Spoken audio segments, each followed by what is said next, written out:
Good evening. Welcome to BNR. Welcome to Red Zone. It's me and Avi tonight. Gene might hop on a bit later. He's in Turkey, but he's looking for a bit of sleep. If he's a bit bored and can't get some sleep, he's suffering from working out the Premier League table for the next 15, 16, 17 games or however many we have got. I think it's 15, if I'm correct.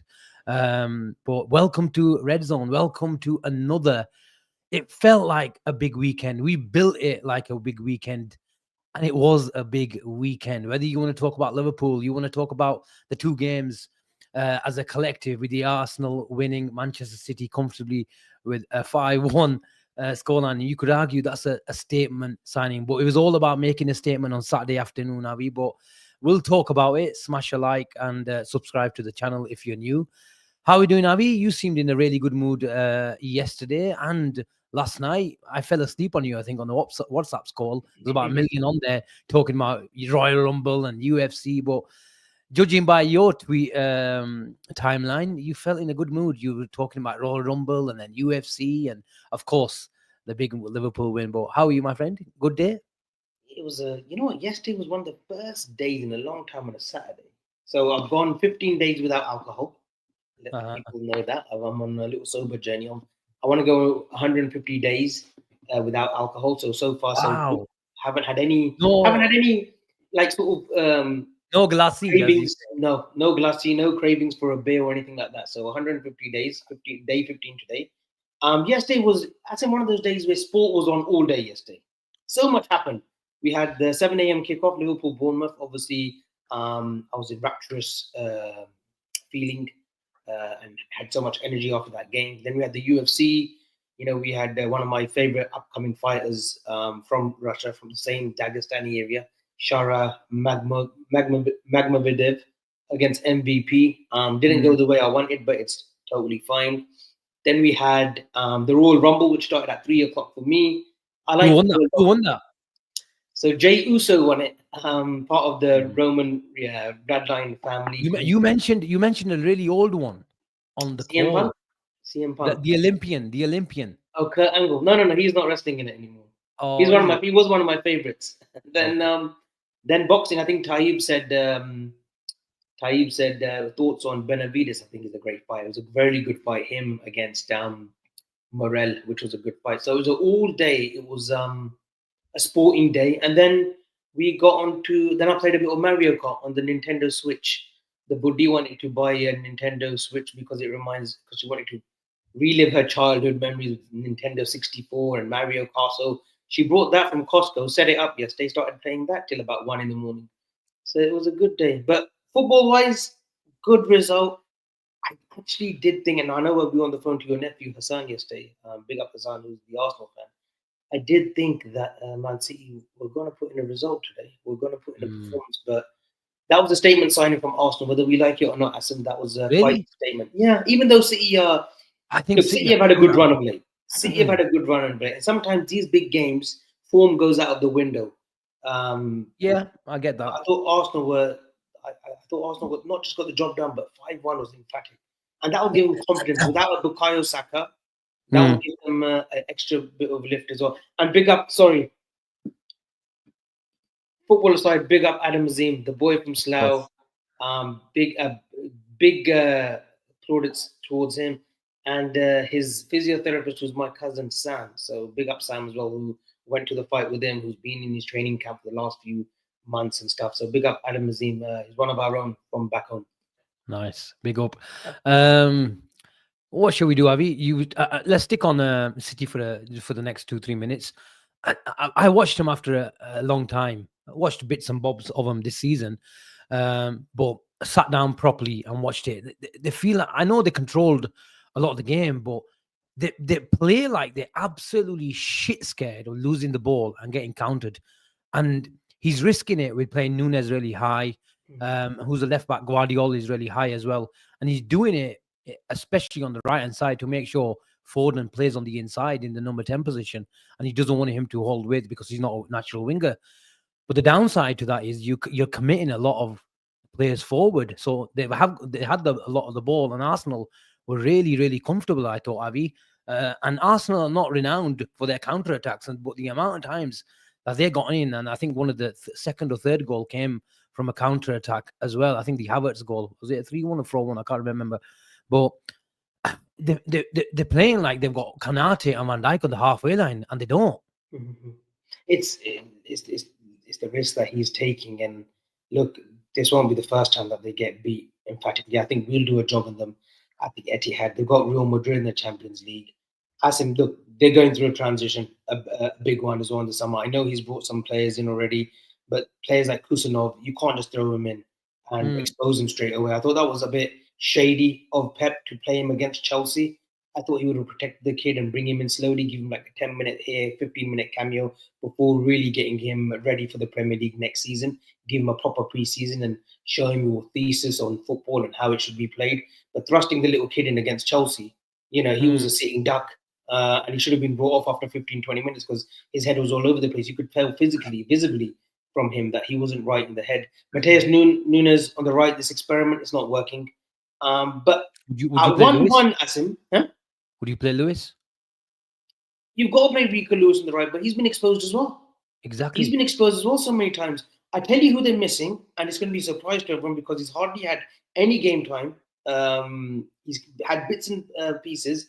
It's Oscar Bob Asim. He will give them something different from the wing. Yeah, he's different to a Savinho. He's different to a Foden. He's different to a Bernardo Silva. He's a direct runner and he loves his 1-2s. He's what they're missing. And that broken leg in pre-season, I think Pep was hatching his eggs on him to have a breakout season. This would have been it because we've seen glimpses of the kid in the Champions League last season. He's a massive talent. Unfortunately for the kid, he got a broken leg. And that was him out for the season. I think he is making his way back. I think they're saying that March, early game time. But obviously, he's 18, 19. You can't have the expectations of him all of a sudden revolutionizing their season. Savinho and, like John says, Savinho and Doku, they haven't, Savinho, you give him the little boy because it's a free season for him. He has to acclimatize. Second, third season, we'll know more of him. But Doku, this Belgian wonder kid that we thought was going to be the next Hazard, he's got this hipster movement. He gets past players with ease. There's no end product with him. There's no end product with him. De Bruyne's last legs, so they need a big, big rebuild. I know they've brought 3 in. I think they've brought in 3 good players who will be the mainstay for City 2 years to come. But they've got a lot more to do in the summer, and that's where they're if they can just get top 4 this season for them. Yeah, I think top 4 for them is like winning a trophy for them this season. I know Wenger was big on that, but I think they need to get top 4 and then they consolidate next season. Yeah, they obviously miss him, the player of the ilk of Rodri. They shouldn't have. Half time it came too soon for them. If they were, because they were. I think they got the equalizer, and there's a shocking pass from Foden.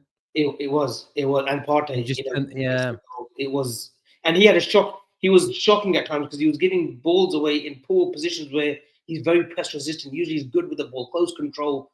These young sort of footballers coming through, they're always told keep the ball. He was just like the times that he got dispossessed or losing the ball, it was far too often for a player of that quality. Yeah, Ash's comment. Doku is more like Saint Maximum than Hazard. I see what he means by that. But I think Avi, they're just done, and they're going through what we went through a couple of years ago, where their midfield have just got no legs, and obviously, with Rodri being out, any team's going to miss that sort of player, isn't he? But anyway, that's enough for the battle of second and the battle of fourth. We'll move on to the league leaders. There's a few comments asking about Gene. Mr. Wonka is in Turkey, so you might join us if you can't sleep. Well, everyone, there's a few content creators, I don't want to say no names, who are getting ear transplants, so you don't know. Gina might be surprising us for Tuesday, Thursday. Let's see. Maybe you can take that cap off for once. Avi, let's go. We'll start with the lineup. Any surprises? Robbo got 16 midweek. He started. There was a bit of talk about Nunes getting a few sessions in before the game, and he might start. Gene wanted maybe that guy to run him beyond the 2 centre-backs of Bournemouth. But he started with Diaz, and I thought Diaz had a decent game, especially first half. He ran a lot. He appeared in the pockets. He connected play. And I think he does have a role now in the team, Avi, where he might not have output from that role, but I think we can't ignore his work rate and his role in the team. A bit like Soboslai, even though Soboslai has bought output in the last 4 5 weeks. But just generally, your thoughts about the lineup. Was it right to go? In hindsight, I know we won 2-0, but any surprises for you? No surprises. I knew Diaz would not knew. I thought Diaz would have got the nod. And you mentioned something that he runs a lot, and people Mm. will say, "Well, that's the expectation for any player, isn't it?" That's him. Players are supposed to run a lot, but he channels his runs. He doesn't press for the sake of pressing. He's actually brilliant as a focal point. A bit like early Bobby was. Early Bobby was brilliant at pressing the opposition and getting them to make mistakes in their own half. Diaz is similar. He's got quality on the ball, we know that, but I think he brings others into play. I think he lets Szoboszlai get into advanced positions, and we've seen Szoboszlai now occupying the final third more frequently than before. So I think that helps. He can obviously come as a second striker alongside Diaz. Diaz, Asim, I'm happy with this role that he's got. I'm happy with the role that Slot has found for him, and it might have been altered, and it has been altered from the left channel. But I also trust in Slot, like when it's not going for Gakpo. Yesterday, Gakpo didn't have a great game. I don't think he was amazing yesterday. Brings him off, puts Diaz on the left, because Diaz, what he'll give you is work rate, and he will go non-stop to the 93rd, 94th, 95th minute. However many minutes we get in stoppage time, he will be there till the very end. So that's why it's key. And then you brought in someone like Nunes, who I thought put in a very good shift as well, centrally. He was tracking Yeah. back a lot as well. So they were all working for each other. I was happy with the lineup. I thought, okay, maybe there was room for maybe Simicast instead of Robbo, but Robbo got the nod. I still don't like him there, Asim. I don't think Who? he had a good game either. Robbo yesterday. Yes, we kept a clean sheet, but I still think there's so many. He's getting well. He hasn't got that. I think he was decent.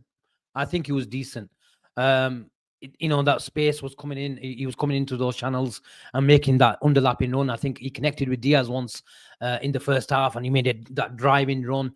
There was a moment, and I think it comes in nearly every game that Robertson plays, where he tries to clear it with his left foot when it's a right foot clearance. And he's such a 1 foot dominated player, and he's not going to start using his right foot now. But I think he had a decent game. I caveat that with the fact that Brooks is not that kind of winger that's going to go on the outside. He's going to come inside. He's a bit more of a cultured winger. And their threat, and you can see their plan all the time, is generally target that our right-hand side because they've got the likes of Semenyo and, Kirkes. So they do look to attack down their left. But tell me about Robo. Why do you think he wasn't great? I just think positionally, the Robo that we've accustomed to, right, for previous years, like the last 18 months, he's the dip's gone. We know that, but the aggression Robo's play, even that being that wind-up merchant, he's that little what was it?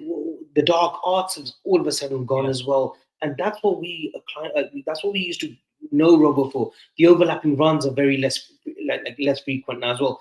And we talked about Robo as if he's 33, 34, but he's actually 30, but with the 34, 35-year-old legs, because that's how much he's gone through the tank for Klopp. He has fought the cause season in, season out. He wouldn't get injured usually. He'd always give you those 45, 50 games in all competitions for the first sort of 5, 6 years. The last 2 years, he has been injured and he's been here and there.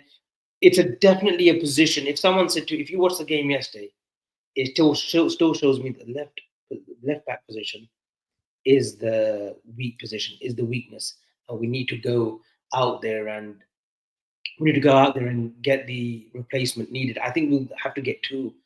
You compare him to someone like Kirkes yesterday. Kirkes was good yesterday.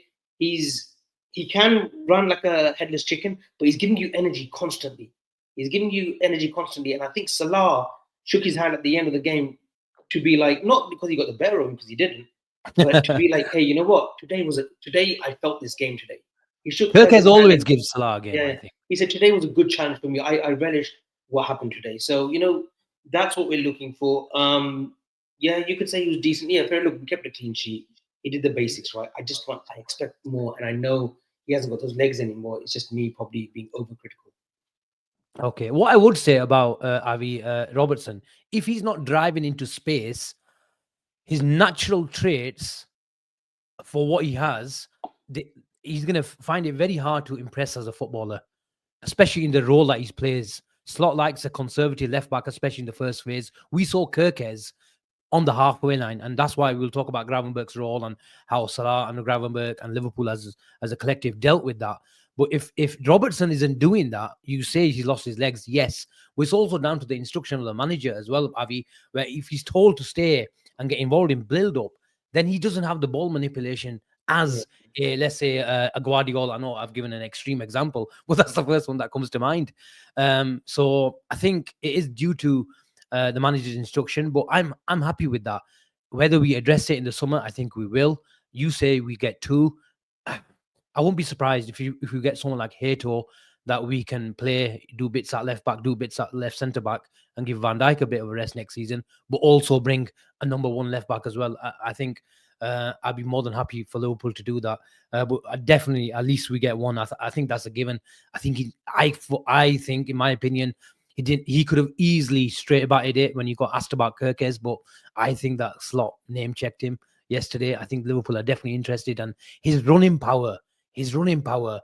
I think his running power is greater than Robbo, even when Robbo was at his peak. Honestly, the way that he runs with a bit more intent. it's his legs. It's that his leg power- power thing. Yeah. You know, he reminds me of at times Asim, and I don't want to put the mockers on him. I don't want to jinx him. It reminds me of a clueless Alberto Moreno at times. Now, Alberto Moreno, going forward, he was fine, but defensively, not so fine. But I'm talking just about his attacking prowess. Kirkes reminds me of the running star. You know, Moreno, he might have only been 5'6", 5'7", but he was a power Yeah, runner. I He was get a that. quick I power get runner that. as well. Yeah, he was a I quick get that. power runner. And Moreno wasn't good in build up as well. He was that guy who starts on the halfway line and attacks space. And And he waits was, for the switch. for far too many times with Moreno, it was recovery pace. He always would get found out, and he'd have to.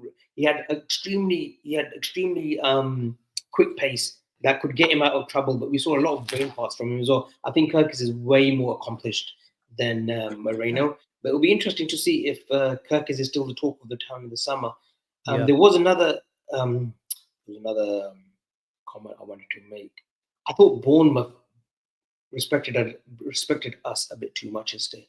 I didn't think we saw a very good Bournemouth team. Yes, they carved out their chances. They had a few. The Clivett one, obviously, should be bagging that, especially the form that he's in. But I thought they weren't at their best yesterday, and I think it was down to us stifling them. I didn't think they could get going. The patterns of play that we've seen from Areola, the quick switches that they do from Semenyo all the way through the middle with Christie and Tyler Adams going back to the right to Justin Kluivert, the half spaces. We didn't see them giving us too much trouble. I thought Van Dijk and Konate especially, They I were thought brilliant. it was a very comfortable day in the office for them.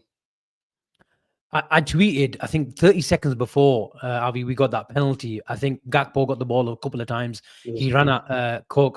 Obviously, Cook isn't a right back, but it was a complete mismatch. And literally after 30 seconds, Robbo plays that ball over the top and we get a penalty. Was it a penalty for you? Yeah, he clips him. If he clips him, it's a penalty. Lewis Cook didn't argue it. He didn't argue it. There's a clip of him actually saying it's a foul as well. Yeah, maybe we can send it to the Arsenal fans in the chat. It's a penalty where the defender could easily, and I know he's playing right back. He's a central midfielder by trade, but it's a challenge you could do. You can easily get at. You can avoid. He didn't. He clipped him. Gakpo goes down. Rightly so. It's a penalty. And look, I know I've been getting berated and I get a lot of abuse, but the truth is, Mohamed is Mohamed. I still have doubts though. When he takes a penalty, why are you taking my line? Well, Mohamed is Mohamed. Mohamed is Mohamed. No, I still have doubts though when he takes a penalty, and I know he's only probably missed about 4 or 5 or 6 even out of like 20 or like 25, 30, and you should have that assurances, especially the form that he's in. But I just always get worried because I just don't have any confidence when Salah takes a penalty. It doesn't look natural, does he?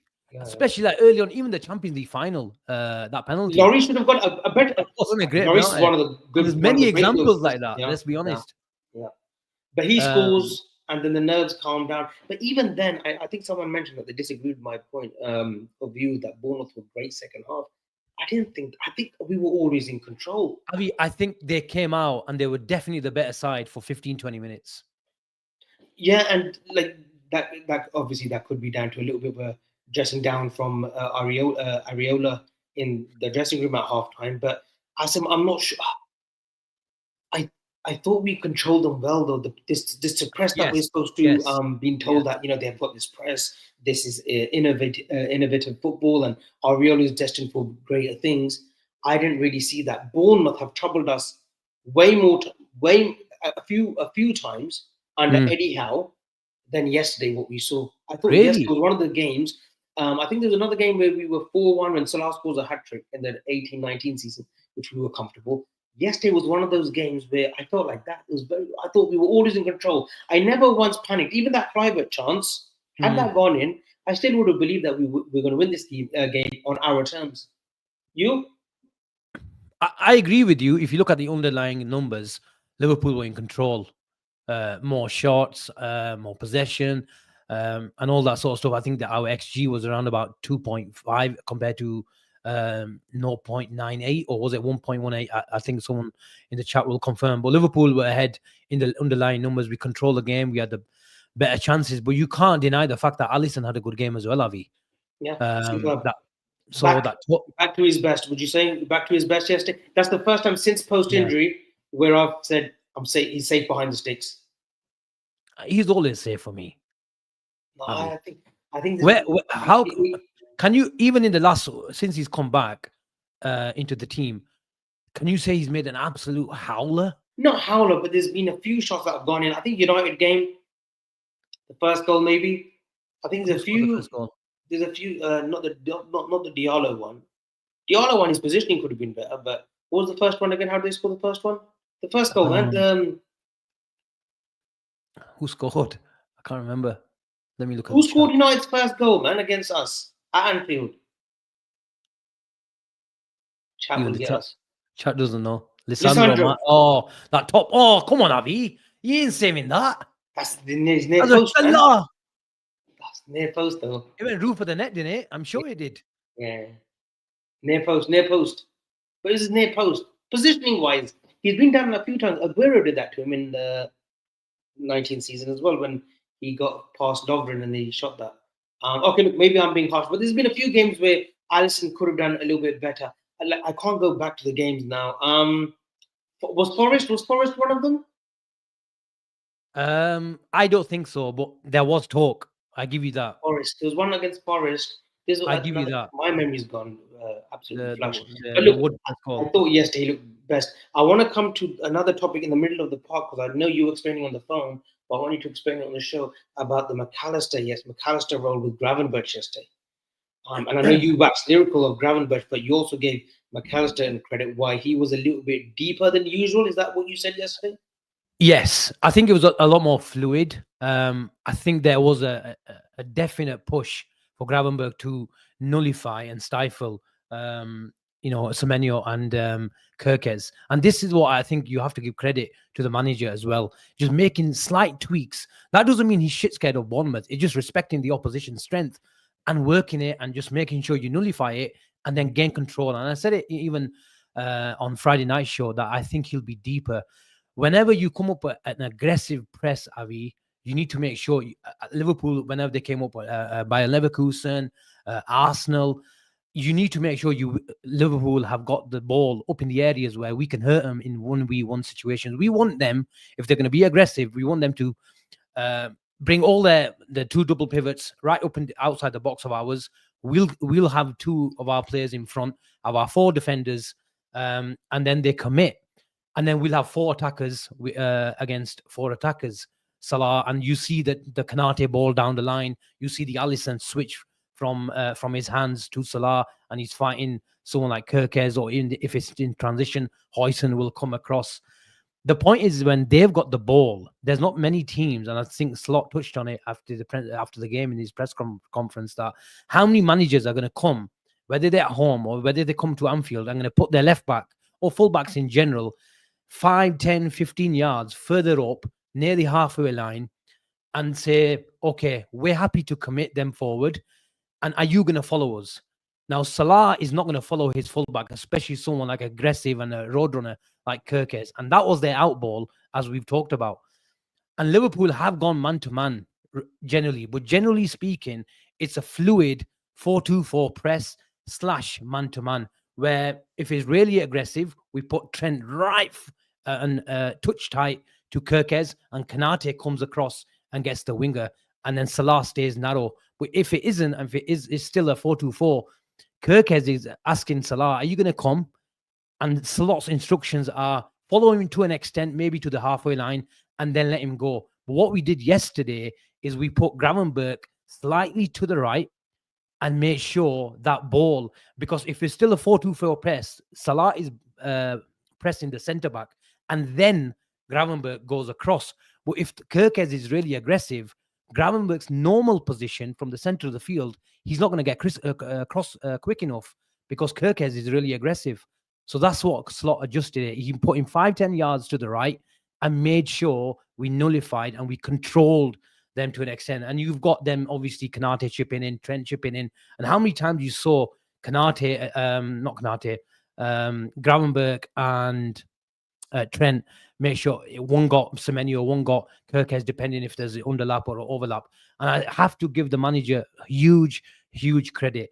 And you have to do that because they have got such a strength. We nullified them and we hit them on the counter-attack, as the second goal showed. But huge credit to Gravenberch. I thought he really adapted to that role. He even played some beautiful switches across from right to left. Has he shown you is that another sign of his maturity? 100%, Avi. And that's one of the I think one of the areas of improvement where he's got a decent ping, but I wouldn't say he's got like a Thiago ping or a Alonso ping. Obviously, he's only 22 and massive development to come, but he's shown adaptability and a fighting spirit that he's got the stomach for it. And when he's gotten the ball, and there will be a lot of balls that you need to pluck out the air. The reason why Bournemouth are so aggressive, where they just, because, the stats don't lie, they're the most direct team in the league. And how many times have you seen Otaro come into that space, Cliver come into the pockets and drag defenders out? And if the defenders stay, they're asking you questions now, and they've turned you around all of a sudden. And he's got the stomach, and he showed the appetite to move and mop up the amount of times that he mopped up. And if the ball broke, the touches, the gliding past players, the drop of the shoulder, honestly, he was taking the piss yesterday. And he is showing form of the best midfielder in the world. And maybe that's huge praise, or I may be exaggerating, but you tell me if there's a player that's playing better than Ryan Gravenberch at the moment. So my next question, Asim, to you was at Ajax. He was spoken in the same breath as a Pedri, as a Camavinga, as a Tchouaméni. Jude Bellingham, I think, was still either just gone to Dortmund or just pre-Dortmund when he was at Birmingham.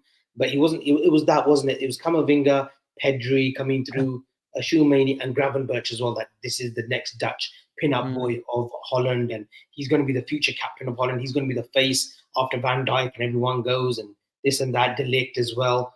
He obviously joins De Ligt, his teammate at Ajax in Bayern Munich. He loses a year and a half there of development, which is huge for a youngster, is huge for a 20-year-old. Yeah. He comes to Liverpool for a £30 million deal. He has Gakpo with him there. He has Van Dijk there. So he's got his own he's got his fellow countrymen there to help him ease in. He had a good start to the season last year. And then he gets injured in the League Cup final. And then he lost a bit of form prior to that and was out of the team. Comes back, he's not the same. Has a great preseason. Slot says, look, I found a role for him. It's not as straightforward as a 6, but these are roles that he's going to get in our team. We saw glimpses of it in preseason, and they said, let's not get ahead of ourselves. He's looked good. But from minute one, from game one against Ipswich, Asim, he's been nothing short of scintillating. He's been nothing short of a powerhouse. He's been nothing short of a player who's full of confidence, who's showing his true form. And surely for you and me, he's PFA Young Player of the Year. 100%, Avi. 100%. And Slaughter's mentioned it a couple of times, hasn't he, that he surprised him as well. And you have to say he wasn't, if I'm really honest, he wasn't a Jurgen Klopp type of footballer, especially when Jurgen Klopp was trying to make a few changes and he wasn't playing him in the 6, he was playing him in the 8, and he expected him to really press high and stuff like that. And I don't think his profile suits that type, high octane type of football. He's more controlled, and then he uses his injection and switch of direction when he needs. But what he needed, and we all, I know we laugh and joke, but joking aside, we all said he's got the ability, but has he got the awareness? Has he got the appetite to defend? Because again, Slot mentioned that he's got the frame, he's got the physicality, and he's got the long legs. And there was a couple of times, and I was watching the game with Vicky, where there was a throwing he come across from, or he was mopping up, and he was intercepting. And he's got one of the the highest interceptions in the league, Avi. That tells me there's a player that reads the game really well. He's there at the right time, but he's also got the right tools to make those interceptions. And there's those long legs. I'm telling you, and we were joking that McAllister in those 6 last year wasn't making those interceptions. That doesn't mean that McAllister doesn't read the game as well as Ryan Gravenberch, but sometimes those long legs do help. And I'm honestly in total agreement with yourself that he must be PFA Player of the Year. It'd be nice Salah to get the main thing, and Ryan Gravenberch is still next to him. Has Locke busted that myth of a conventional six then, Asim? Because he's not a conventional six. He's not a six that will just sit there, Gravenberch. We've seen him give and go. We've seen him in advanced positions as well. Even yesterday, we saw him in advanced position. Has Slot and the system maybe busted that myth that we just need a sitting six in there? Like everyone craved like someone just to sit in that six, and the rest of the work will be done by the forward players. Has that myth been busted? I think so. Slot system is more possession based than Jurgen Klopp's, and that's why he didn't suit Jurgen Klopp's style. But we've seen Arne Slot in his system. He's provided the environment. And look, I've taken a lot of stick in the chat, especially on Twitter, what I said or the statement I made about Cody Gakpo. But he's provided Cody Gakpo the environment as well, where I know he does probably a bit more work than Salah, because if we're going to cheat on one side, we can't cheat on the other. So he does have to track a bit more than Salah, and rightly so as well, because we want Salah to, be in those positions when there is a turnover. But he's provided Cody Gakpo the environment where we don't have, him always chasing the right winger, where we keep the ball and we attack on our terms. And once we go to him, he's in the right position, because his strength is coming inside and, striking the ball. And we've talked about he's one of the best strikers of the ball. And going back to Ryan Gravenberch, he's provided him the role where it's a lot more controlled, and you can get away with a bit less physicality.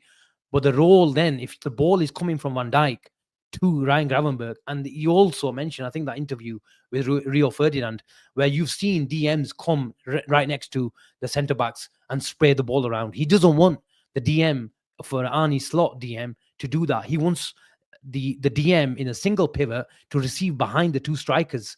So it puts the onus and the responsibility for someone like Van Dijk to play the ball, to play those really, line breakers.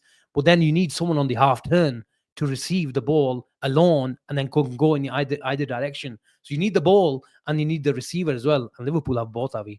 What's his hip mobility like, Asim? Grabs. Because you put Really a video good. up yesterday, wasn't it? It was like a around the world, wasn't it? But we've seen it so many times. And these why I feared that Thiago was injured most of the time, because of that hip mobility. It's just that quick twist, isn't it? Gravenberch does the same thing. I think he'll strictly come dancing next year if he gets a bit of a winter break. But loose hips, Avi. Well, we won't go into the metrics of what makes a brilliant thingy.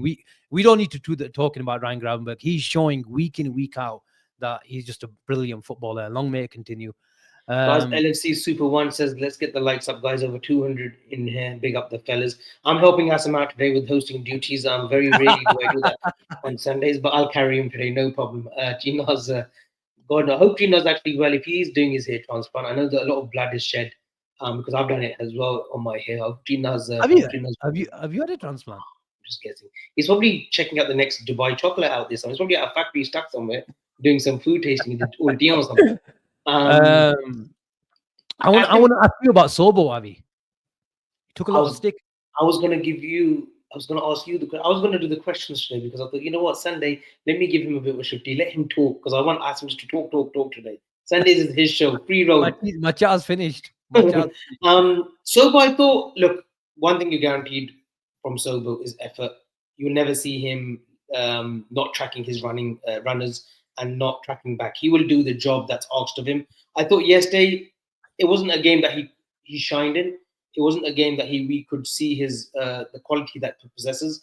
I don't think he showed us that, but I was very happy with Curtis Jones's cameo. Bar one mistake, which was a bit of a turnover, and then Bournemouth got away. I thought Curtis Jones again just comes in, keeps the game ticking, gets the ball in the final third, and provides Salah with the assist, with the goal. We saw Salah's second finish, but I thought that was a very good substitution. I thought we didn't need any energy. We just needed a calming influence from that 70th to 90th minute. And Curtis Jones provided that. I thought that's the Curtis Jones I want to see. It didn't have to be anything flashy. He didn't need to go on an aggressive run. He didn't need to press aggressively. Just needed to calm the game again, because it could have last 20 minutes. It could have turned into a gun ho. It could have been a game of last season or previous years against Bournemouth, or any game previously last season where it was gun ho post February, where Klopp typically it was going back and end. It wasn't like that yesterday. I thought Jones was very good. Szoboszlai, I thought the effort was fine. I never fault his effort. Just the quality on the ball. I think he could have. I thought he could have done better, but it was okay. Your thoughts? I'm going to come back to you on that one. I'll give you my thoughts, but Atik says he was fine off the ball, 100%. James says, but why does he fall over the ball so much? Very frustrating. Thoughts on that? Could just be his Is he overthinking things? Is he not relaxed enough? Is he just not a natural 10? He's not, we've mentioned it before, he's not as comfortable receiving in central areas.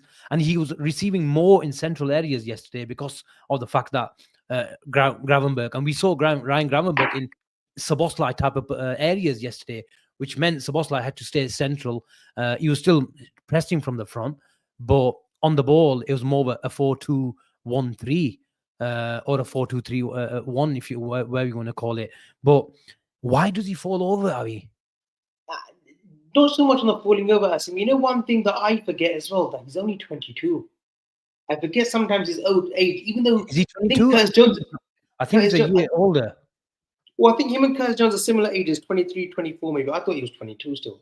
My bad.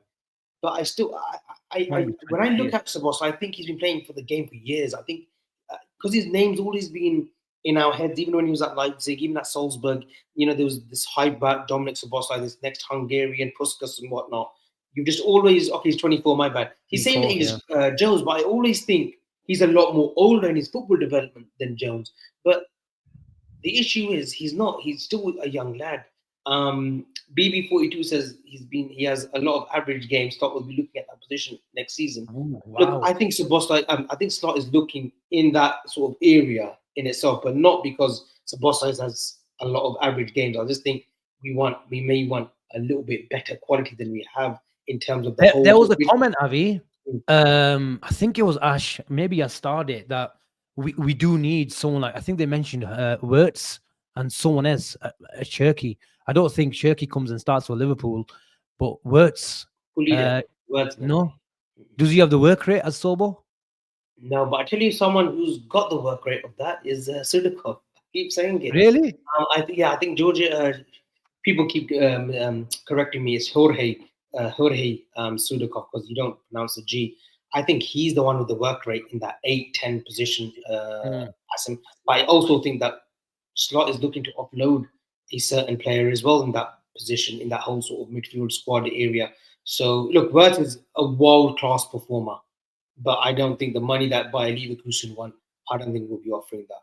100 million plus, whereas Sudakov is a lot cheaper. Gibbs White, I think that's a good shout from Janis Dajan. I'm not totally sold on him. I think he's good at the level that he's playing at, like a Nottingham Forest, like a top 8 team.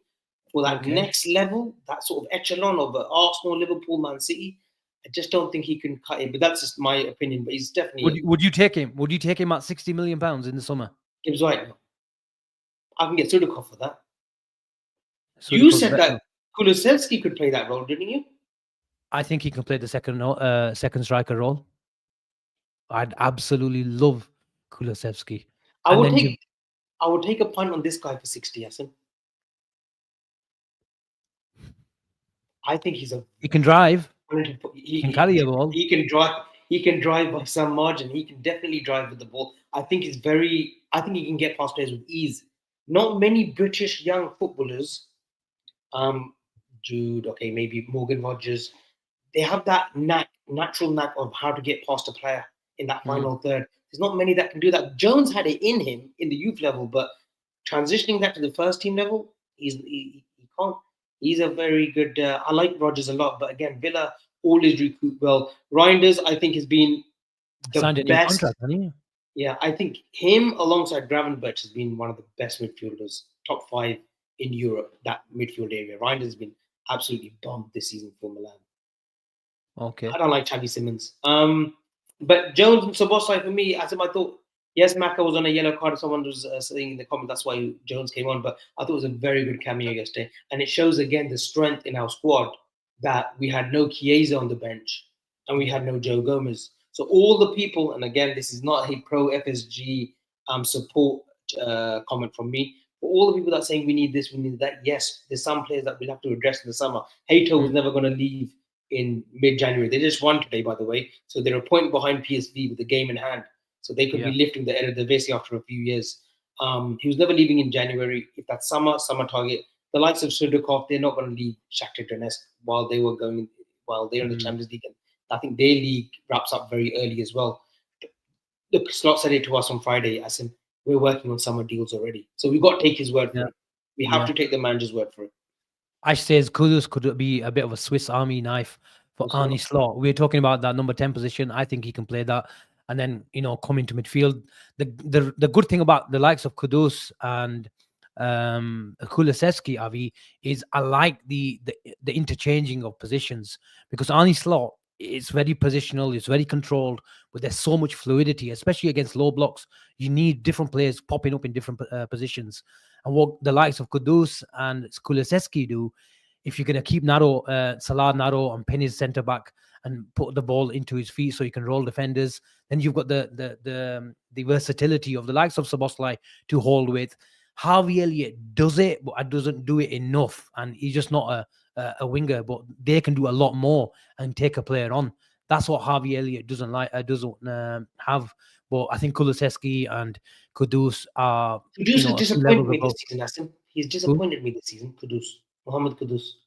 He's disappointed me this season. I know West Ham have had that Lopetegui and now Graham Potter's come in, but you still want your main players still shining. The likes of Jared Bowen, who hasn't had a great season either. But Kudus, I've not been a bit underwhelming. He's still a young player. How old is Kudus? 22? I would say 23. We're calling everyone 22. 23, 24. 23, 24.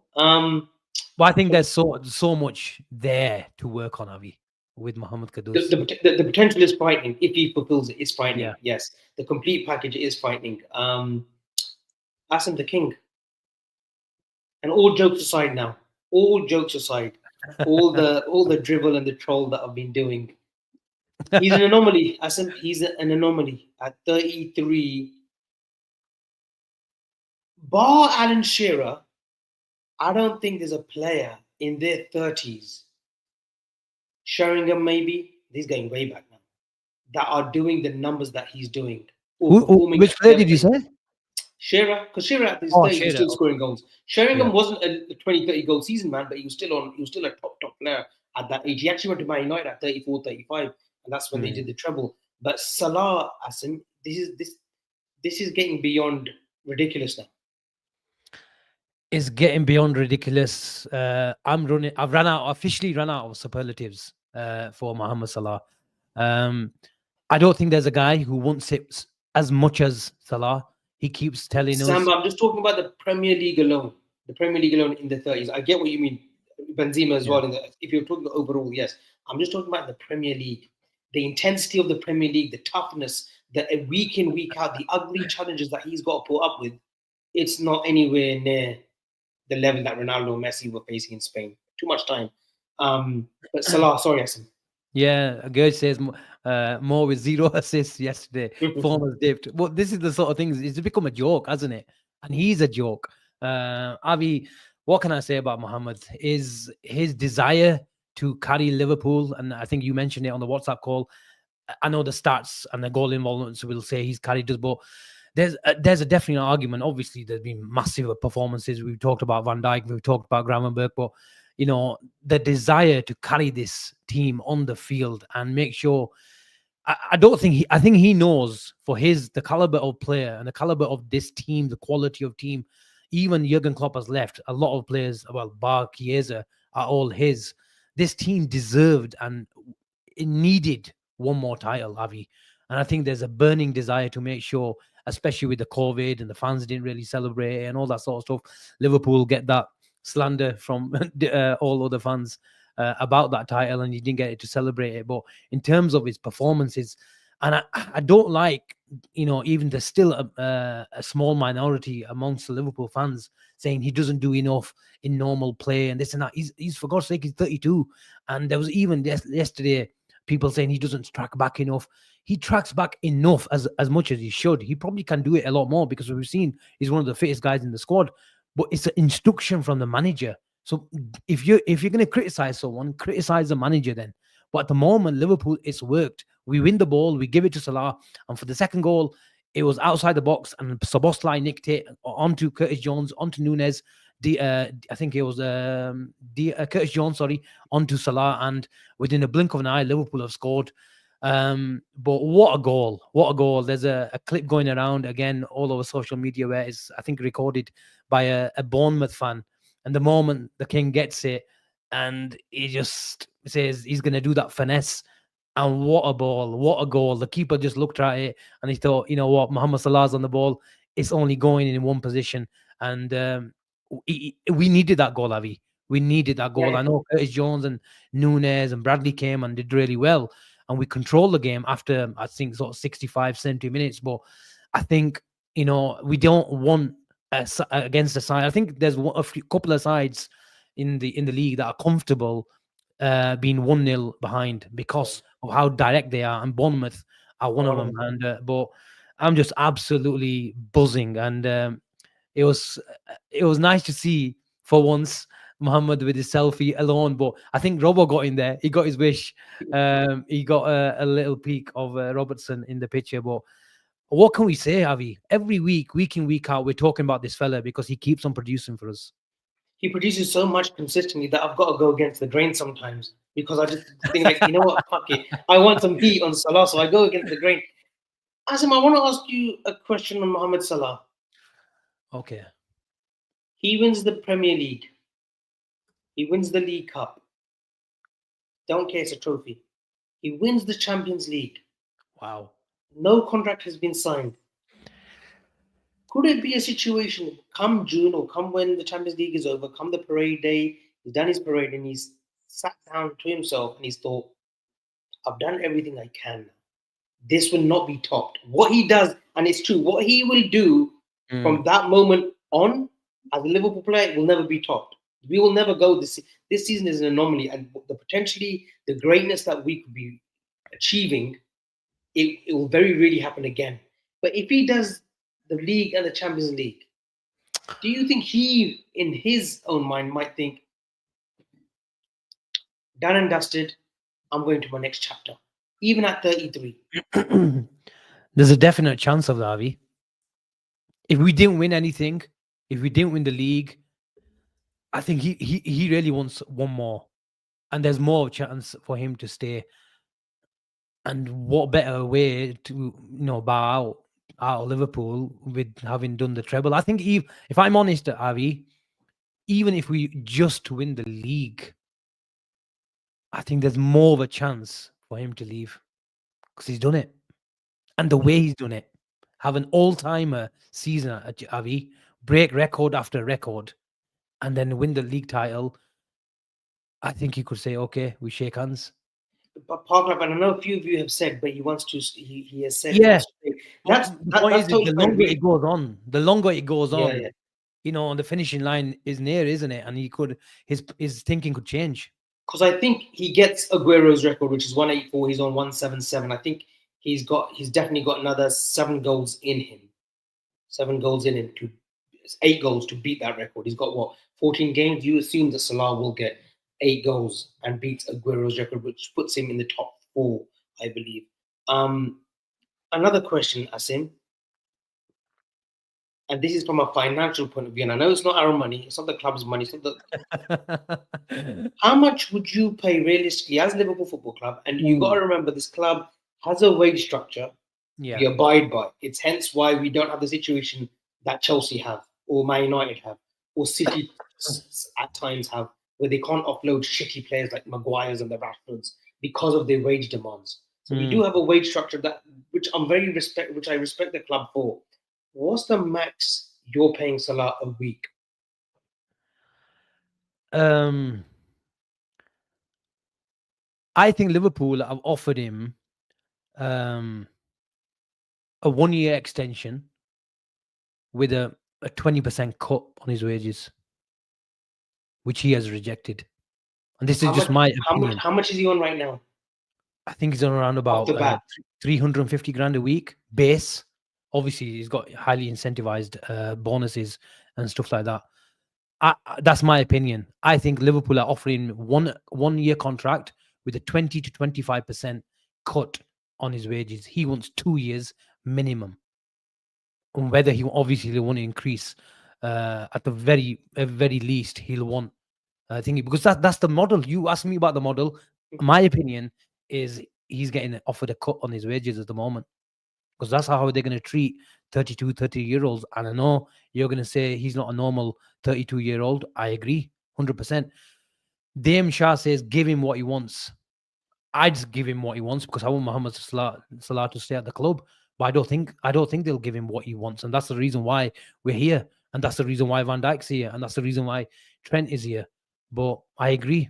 But I personally, you asked me to just sort of make a decision on 350 and plus incentives. I think that's fair. He gets the 2-year security, and also Liverpool need to think that the Saudis want him.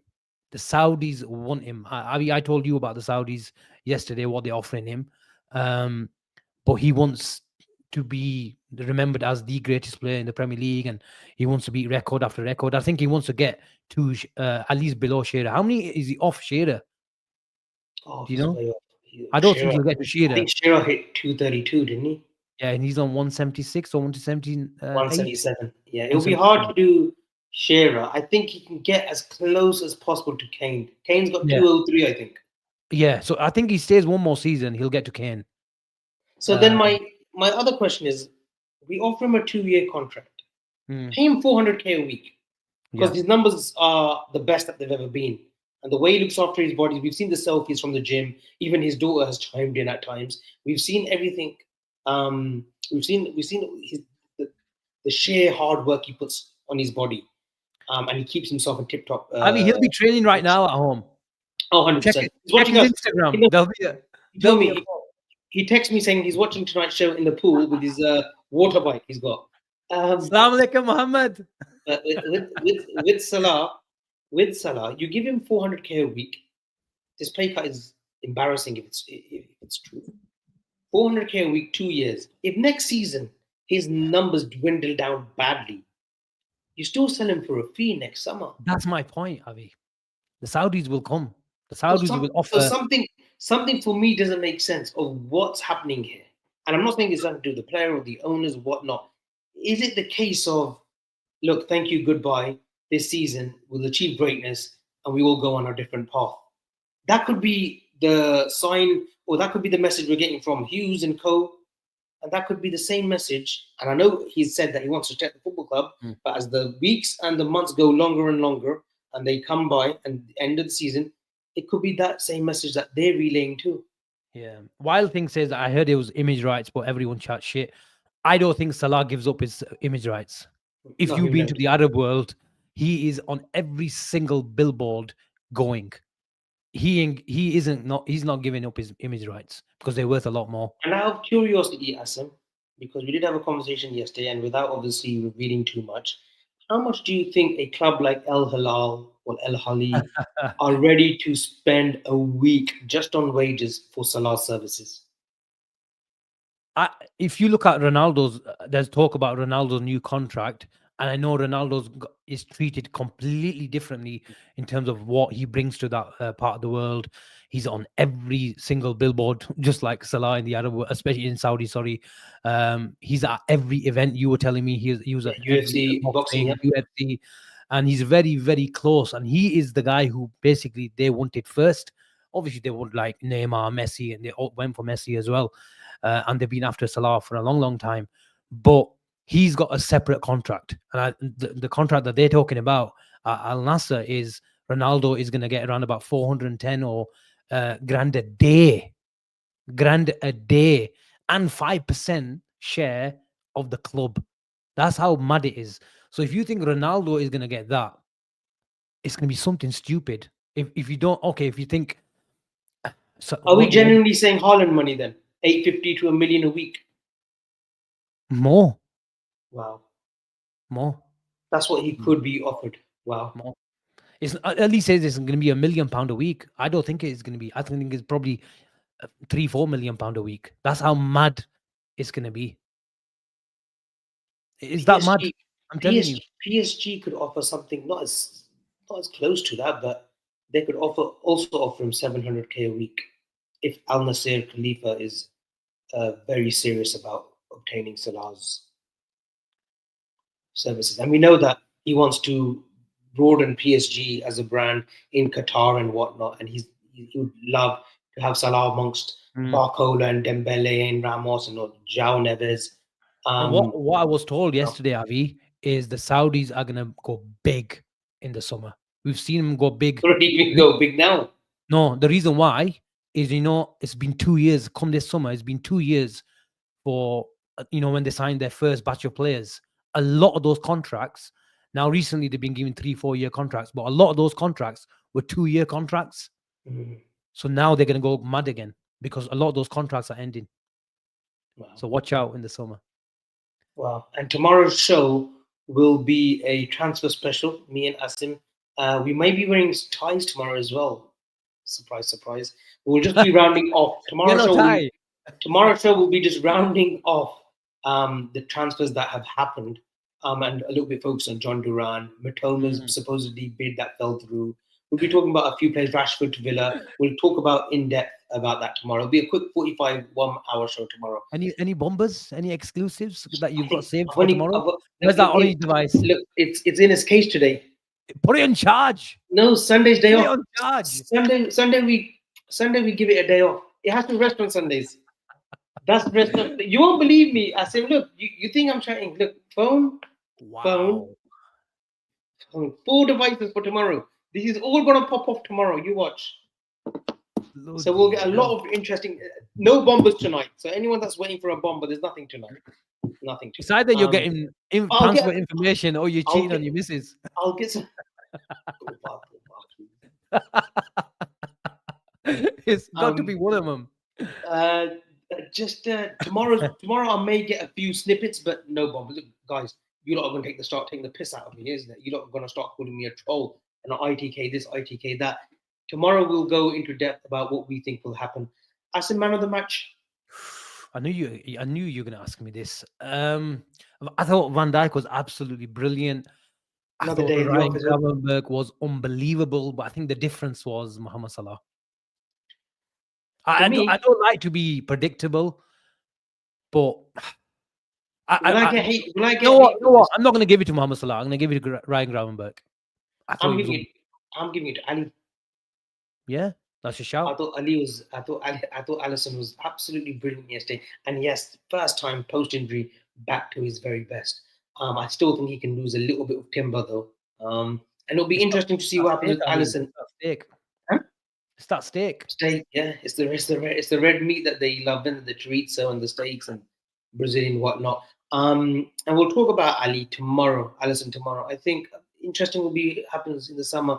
Mohamed Salah whether he gets the cup games and Alisson gets the league games and Champions League games. It'll be interesting. I heard about this. Al Ittihad have signed Unai Hernandez, one of Barcelona's biggest prospects. The strategy is changing now to not just older players. Yeah, we've seen that with Duran. We've seen that for a few others. Tonight I'll be doing my research and we'll be bringing up How much did he cost him? How much did he cost him? It was a 14 million, 13 million transfer, was it? Or was his contract out? I'm sure they got some money for him, but that's a whole new bandwagon that the Messiah. They're producing stars this summer. That's why in the next 2 years, I think they'll be okay financially too. LSE Uh, Super Luis Diaz to Saudi is nailed on. This will be interesting. We'll mention these tomorrow. there's a Um, question about any news on Trent. Um, apparently, it's not. I think I read a tweet on that the physio page. They were saying it's going to be 2 to 6 weeks, nothing serious. what's it? The way Thai. you thigh/quad. I don't know if that's the same thing, but they were saying it doesn't look the way he was talking or the way where he. I think these guys actually analyze absolutely everything: how you touching the muscle and what you do with the muscle, and how long That you doc, touch the that Dr. muscle. Bra is very good, doesn't he? That Dr. Bra from America. He The will two Dr. Bra, Brar. who does work for Raj Bra. who does work for breast. I knew you'd come up with something cringy as that. But he's a doctor who actually his information is quite well because he always will talk about in depth about injuries and the time scale as well. Just a few star chats. Wadeed Rahman. We hope we get positive contract news soon, man. We're all hoping. All hoping. Tayyib, big up Tayyib. Grab Young Player of the Year pennant. I think so. I think he deserves. Neyman, Rashid, Trent was poor yesterday. Wasn't his best game yesterday, Asim? I thought he was all right. I thought he had a lot of defensive work to do. Semenyo is that kind of guy. Is that doesn't matter if you're doubling up on him. He's got when you look at him, Avi, you think he's a big unit, and how does he shift? But he's a bit like Gakpo, obviously a lot bigger than Gakpo and wider. But when he gets going, he's very, very hard to stop. And the good thing about, and you probably think, I'd probably say he's got one thing over Gakpo is he can shift on both flanks and both feet. He's so comfortable, and we saw that brilliant shot that he hit against the post. When you can go either way, you're going to trouble any fullback in the world. But I thought he was okay, and then obviously you don't know how long he was getting trouble. He was troubled about his injury, and then he went to the ground. And like Slot said, when a player tells you that he needs to come off, it's not a good sign. But I thought he wasn't great, but I don't think he was bad. Wild thing saying shout out Tillemans. He's been great this year. He has in a new role, a lot deeper. And he's someone that had a lot of legs. I think he's one of the reasons that we didn't pursue him after Leicester City because his metrics were showing that of a 30-year-old when he was only 26 at the time. Yeah. His legs, they wouldn't be, they wouldn't fit into Klopp's system. But he's done great this season. A lot more deep. I think I like Boubacar Kamara. If it wasn't for that ACL, he's a player that I just absolutely love. Reminds me of the Spurs, Moussa Dembele, the way he moves, another hipster sort of mobility as well. Ash saying Gravenberch, Mac, and Szoboszlai reminds me a lot of Juve's dominant midfield. Pogba, Pirlo, and Vidal. Yeah, there's a mixture of everything. Pirlo was the cool and calm. Pogba was the driving force, the influential midfielder, and then the hard, brutal Chilean that was Arturo Vidal. Top player. Simon Smith. Simon Mignolet. Simon Smith. Abby, if Diaz leaves, shall we go for Suleiman from Southampton like Mane? No, I think if there's one player from Southampton that we want is Tyler Dibling. But I think if Diaz goes, Jota goes, Nunes goes, the way I was talking on Friday, I think we'll get someone more renowned than Suleiman. PDX in the lab. Just hand him the Ballon d'Or right now. Yeah, I agree. I also think Ballon d'Or, the award is also, it's predominantly won by players that have done something in the Champions League as well. I win it. I think Salah would need to win it to then be, it's a certain that he wins the Ballon d'Or. If he wins the league, he still had a tremendous season. He should win it regardless. But they do look at European, what you do on the European stage. James Barber, something off topic, Arsenal related. Guys, what do you think of Lewis Skelly and Ethan Nwaneri? Scary in my opinion. I think they're brilliant talents. Absolutely brilliant talents. 1 year, Avi, is he going to go and play in that Saka position long term? Because he's got a job on his hands, hasn't he? He has. I think he can play the Odegaard role as well in the future. I agree. I agree. He's a talented footballer. You know, right now, what you do, you give him a taste of first team football. When Saka comes in, Saka obviously goes straight back in. But you just, the next 18 months, you just give him little nibbles, give him little nuggets of game time. Enough game time that he doesn't get unhappy and start saying, I want to go out on loan. You give him enough. But if he's from Hayland and he's an Arsenal born and bred, then he won't be leaving anytime soon. But Ethan Nwaneri, Max Dowman as well. I actually have more hopes for Max Dowman than Ethan Nwaneri. I think they both make it, but I think Dowman, he's 15 years old. Asim, he's already filled out. He's going to be a top player in the making. Richard Hughes was in the building yesterday. Saw firsthand what Salah does yesterday at Born and Red. Selection as Hughes flying back to Italy for Liao when Diaz leaves in the summer. Interesting. Gina wouldn't be adverse to that. Anything else, Asim? No, I think we're done. It's we're all set for the big day tomorrow. Make sure you come. It was a nice flow today. Proper football talk. No roll up. Yeah, today. Sundays. I think people have noticed. Sundays is always just pure football talk and bits and bobs crammed in. But tomorrow we'll be back to our usual self. Are we sign anyone tomorrow, Avi, or shall we leave it till tomorrow? Well, tomorrow the window will be fucking closed by the time you ask me the question. What time is it officially closing? Is it 11 o'clock? It would be nice if we did confirm a signing for the summer. I'll give it that much. It'll be nice if we can just say we've agreed a pre-contract agreement with so-and-so for the summer. And we've done that before. I hope we can do something like that in the coming days or within the next week. We are close. Like Slot said, tomorrow 10. 10? Yeah, that's fine. We might have to go a little bit earlier. If we get any breaking news, you could see like a 6-7 in the morning UK time. Does he go out on loan? I think he should, yeah. Sunderland or Hull City, I believe. We maybe even get a contract surprise tomorrow. We never know. But this has been. Anything else? James says Sander Berge bid tomorrow. I think if Jurgen Klopp was our manager, you might have had a chance. He's been brilliant. Klopp liked him, you know. Klopp really liked him. As much as we laughed before, he's a top player. Arsenal.